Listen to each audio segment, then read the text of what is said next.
ख्रीस्त में प्यारे भाइयों एवं बहनों, आप सबों को जय यीशु।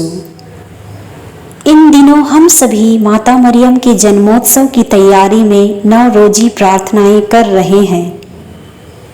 आज नवरोजी प्रार्थना का चौथा दिन है।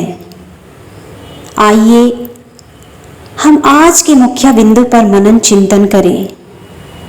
नवेना का मुख्य बिंदु है बालक यीशु का मंदिर में समर्पण। हम संत लूकस के अध्याय 2 पद संख्याएं 22 से 40 में पढ़ते हैं। जब मूसा की संहिता के अनुसार शुद्धिकरण का दिन आया, तब मरियम और योसेफ ने बालक यीशु को अर्पित करने के लिए यरूशलेम मंदिर में ले गए।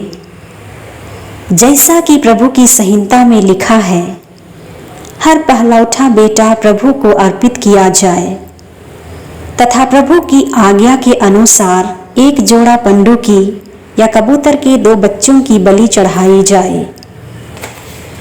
यरूशलेम में सिमोन नामक एक धर्मी व्यक्ति रहता था, जो इस्राएल की सांत्वना की प्रतीक्षा में था। वे पवित्र आत्मा से प्रेरित होकर बोल उठे कि मैं प्रभु यीशु को देखे बिना नहीं मरूंगा। उसी समय मरियम और योसेफ बालक यीशु को मंदिर में ले आए। तब सिमोन ने बालक यीशु को अपने गोद में लेकर प्रभु की स्तुति करते हुए कहा, प्रभु, अब तू अपने वचन के अनुसार अपने सेवक को शांति से विदा कर, क्योंकि मेरी आंखों ने उस मुक्ति को देखा है जिसे तूने सभी के लिए तैयार किया है। ये तेरी प्रजा इस्राएल का गौरव तथा सब राष्ट्रों की ज्ञान की ज्योति है। मरियम और योसेफ अपने पुत्र के विषय में इन बातों को सुन चकित रह गए। सिमोन ने मरियम को यह आशीर्वचन कहा, यह पहले से ही ठहराया हुआ है कि यह बालक इस्राएल में अनेकों के पतन और उत्थान के लिए चुना गया है। यह एक ऐसा चिन्ह होगा, लोकमत जिसके विरोध ही होगा। ये तलवार तुम्हारे ही प्राण को आर पार बेधेगी कि अनेकों के हृदय के विचार प्रकट हो जाएंगे। अन्ना नामक एक नबी थी जो बहुत ही बूढ़ी हो चली थी, लेकिन उन्होंने मंदिर जाना कभी नहीं छोड़ा। वो दिन रात प्रार्थना और उपवास में लगी रहती थी। उसी समय वो वहां आई और ईश्वर के प्रति धन्यवाद व्यक्त करने लगी। उन्होंने इन सभी बातों को इस बालक के विषय में सूचित किया जो यरूशलेम के छुटकारे की प्रतीक्षा में थे। जब यूसुफ और मरियम ने प्रभु के अनुसार निर्धारित विधियां पूरी कर चुके, वे गलील प्रदेश में अपने नगर नाजरत लौट गए। बालक यीशु बड़े होते गए और बुद्धि में विकास होता गया।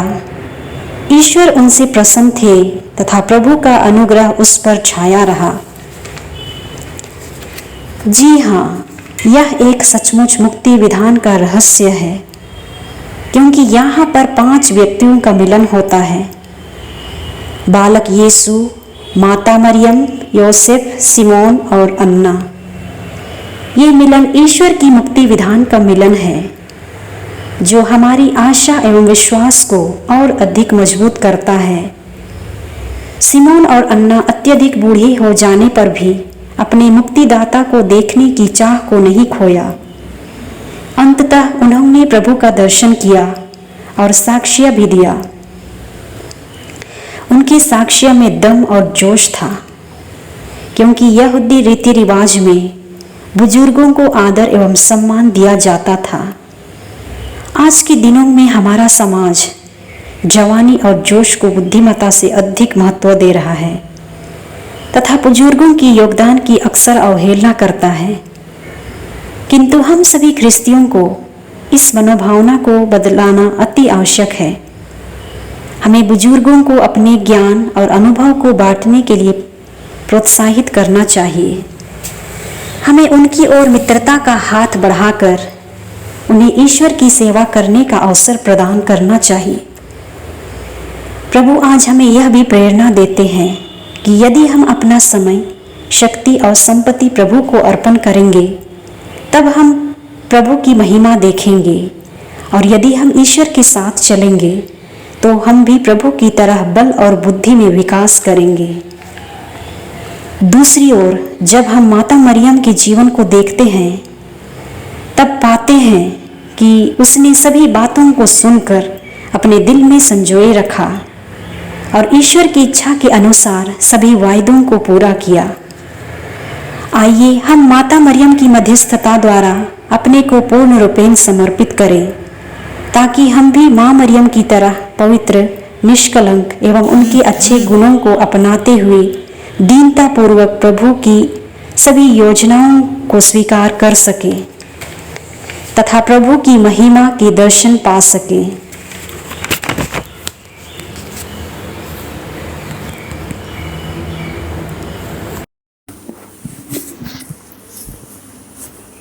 हे माँ मरियम, सभी मानव जाति की माता, आज जब हम मनन करते हैं बालक यीशु का मंदिर में चढ़ाए जाने के विषय पर, हम आपके कर कमलों द्वारा अपने आप को पिता परमेश्वर के पवित्र हाथों में अर्पित करते हैं। जैसे प्रभु यीशु पिता ईश्वर के लिए अत्यंत स्वीकार्य भेंट था, वैसे हम भी अपने पवित्र एवं विनम्र जीवन द्वारा ईश्वर के समक्ष एक स्वीकार्य बलि वस्तु बन जाएं।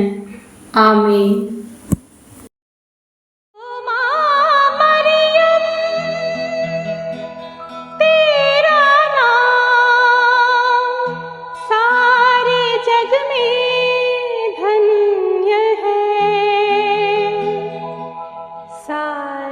जग में